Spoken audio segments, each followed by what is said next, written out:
नमस्कार, स्वागत है आप सभी का टीएनपी न्यूज में और मैं हूं आपके साथ मिशा सिंह। बढ़ते हैं खबरों की ओर।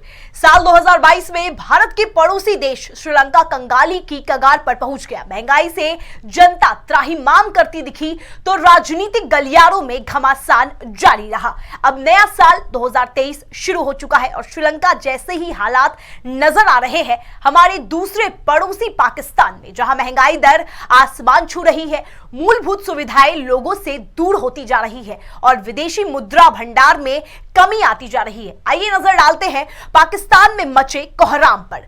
लोगों की पहुंच से दूर जरूरी सामान श्रीलंका की तरह ही पाकिस्तान भी आर्थिक बदहाली के हालातों का सामना कर रहा है।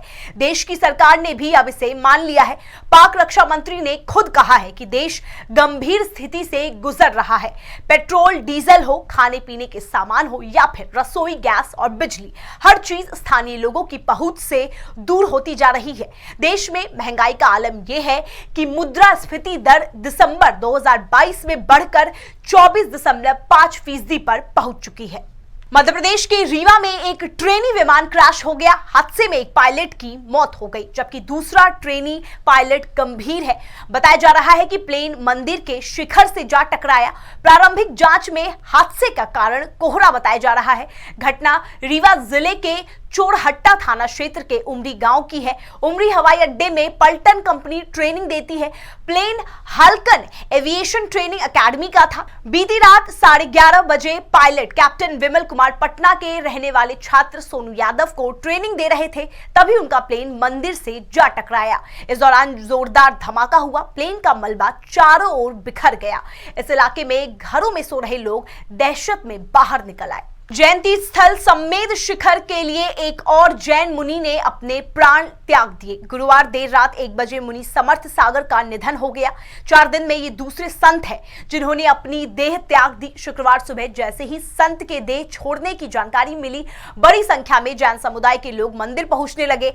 संत की डोल यात्रा संघी जी मंदिर से विद्याधर नगर तक निकाली गई। इस मौके पर जैन संत शशांक सागर ने कहा कि जब तक झारखंड सरकार सम्मेद शिखर को तीर्थ स्थल घोषित नहीं करेगी तब तक ऐसे ही मुनि बलिदान देते रहेंगे। दरअसल जयपुर के सांगानेर स्थित संघी जी दिगंबर जैन मंदिर में समर्थ सागर जी 3 दिन से आमरण अनशन कर रहे थे। बता दें कि सम्मेद शिखर को पर्यटन स्थल घोषित किए जाने के विरोध में इसी मंदिर में जैन मुनि सुगेश सागर महाराज ने 3 जनवरी को प्राण त्यागे थे। तो ही आतंकवाद पर केंद्र सरकार का प्रहार जारी है। लगातार दूसरे दिन सरकार ने आतंकवाद पर बड़ा फैसला लिया। केंद्रीय गृह मंत्रालय ने पाकिस्तान आधारित आतंकवादी समूह लश्कर-ए-तैयबा के सहयोगी संगठन द रेजिस्टेंस फ्रंट यानी टीआरएफ पर प्रतिबंध लगा दिया। केंद्रीय गृह मंत्रालय के नोटिफिकेशन के मुताबिक टीआरएफ आतंकवादी गतिविधियों को आगे बढ़ाने, आतंकवादियों की भर्ती, आतंकवादियों की घुसपैठ और पाकिस्तान से जम्मू कश्मीर में हथियारों और मादक पदार्थों की तस्करी के लिए ऑनलाइन माध्यम से युवाओं की भर्ती कर रहा है। तो उत्तर भारत के दूसरे इलाकों की तरह कानपुर में भी शीतलहर का बहुत तेजी से प्रकोप बढ़ रहा है। इसी वजह से हृदय रोगों की समस्या बढ़ रही है। बीते गुरुवार को ही कानपुर के हृदय संस्थान में 723 मरीज इलाज कराने पहुंचे। इनमें से 40 से ज्यादा मरीजों की हालत गंभीर पाई गई। एहतियातन उन्हें तुरंत भर्ती कराया गया, जिनमें से 7 लोगों की इलाज के दौरान मौत हो गई। साथ ही हार्ट और ब्रेन अटैक से पूरे शहर में रोगियों की मौत का आंकड़ा 25 रहा।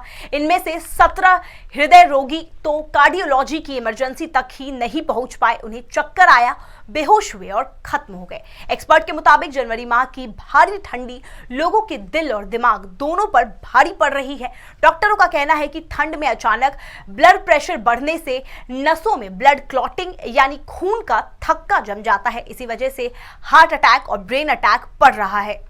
चलिए, इस बुलेटिन में बस इतना ही। आगे की तमाम खबरें देखने के लिए बने रहिए टीएनपी न्यूज।